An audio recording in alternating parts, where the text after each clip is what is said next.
যাচ্ছি।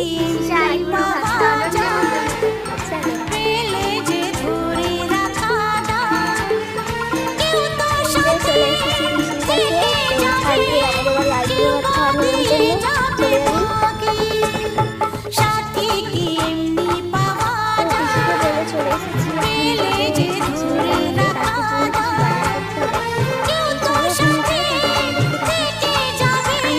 সাইকেল নিয়ে বেরোচ্ছিলাম, আর অঙ্কিতা একটা চিপস এনে দিল, তো ওটা খেতে খেতে চলে গিয়েছিলাম সারেন্দ্রানাথে।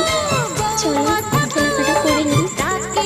প্রথমে মুদিখানা দোকানে গিয়ে কিছু জিনিস নেওয়ার পর চলে গিয়েছিলাম সবজি নিতে, কারণ 5 রকম ভাজা করবো। তারপর ওখান থেকে চলে গিয়েছিলাম ঘুগনির দোকানে। কাকা আমাদেরকে টাকা দিল, দোকানে গেছিলাম যখন বললো কিছু খাবি, তো মা পরোটা করেছিল বলে আমরা ঘুগনি নিয়ে আসলাম।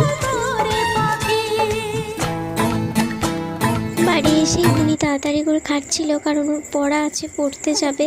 সেদিন তো এই কেনাকাটা করতেই সন্ধ্যা হয়ে গিয়েছিল। তারপরের দিন চলে গিয়েছিলাম মিষ্টিটা নিয়ে বাড়ি চলে আসলাম। এসে দেখলাম মা রান্না বান্না শুরু করে দিয়েছে।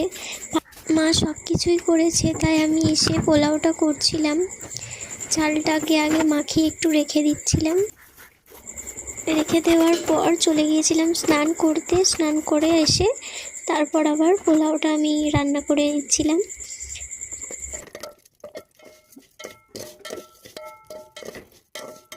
এই যে পোলাওটা একদিকে বসিয়ে দিয়ে আর একদিকে পাঁপড়টা ভেজে নিচ্ছিলাম, আর সব কিছু হয়ে গিয়েছিল, মা করে রেখে দিয়েছিল।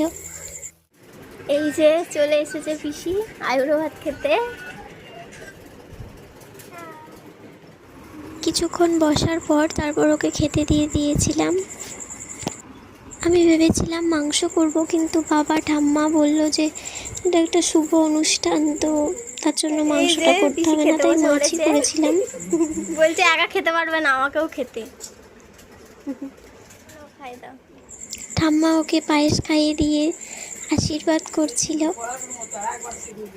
আমরা একটু মজা করছিলাম, আর ঠাম্মা ওকে খাওয়াচ্ছিল আর বলছিল যে এরকম আমারও বিয়ে হয়ে যাবে, তো বাবার পায়েস খাই না, শুধু এখনই খাচ্ছে।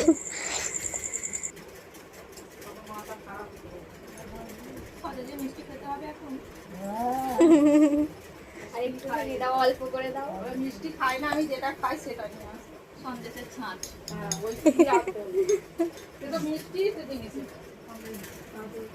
তো আজকের মতো এই পর্যন্তই। দেখা হবে পরের ভিডিওতে। ভালো থেকো, বাই বাই।